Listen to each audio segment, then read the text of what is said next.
A loud sneeze made V turn her head. Who was that? She wondered. Turned out it was Ming, V's classmate. V came over to her classmate and asked, Ming, why didn't you cover your mouth when sneezing? Oops, I forgot. Next time I'll remember to use my hands. Ming answered, shyly smiling. V shook her head. No, using hands is not right.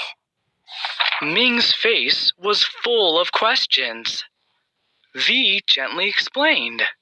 If you do that, the bacteria will cling to your palms and will transfer to the objects you touch.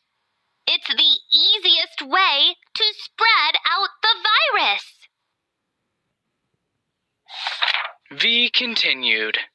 You should use a tissue to cover your mouth when coughing or sneezing. Then throw it into the bin and wash your hands. But if you don't have a tissue, you can cover your mouth with your elbow. Cough and sneeze. Elbow, please. Finally, when coughing or sneezing in a crowded place, we should take a few steps back and sneeze downward to avoid sneezing at someone's face. V said. Ming nodded. Thank you, Vi. I'll remember to cough and sneeze properly to protect myself and everyone. What should you use to cover your mouth when sneezing? Your hands. Nothing. A tissue.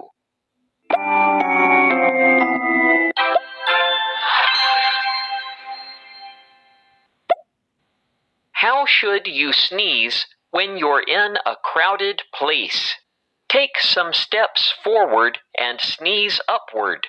Take a few steps back and sneeze downward. Ask someone to sneeze with you. What can you learn after reading this story? Let's sneeze properly to protect ourselves and everyone. Let's bring a lot of tissue. Let's learn how to wash your hands properly. Good job. After reading this story, from now on, what will you do when you want to sneeze?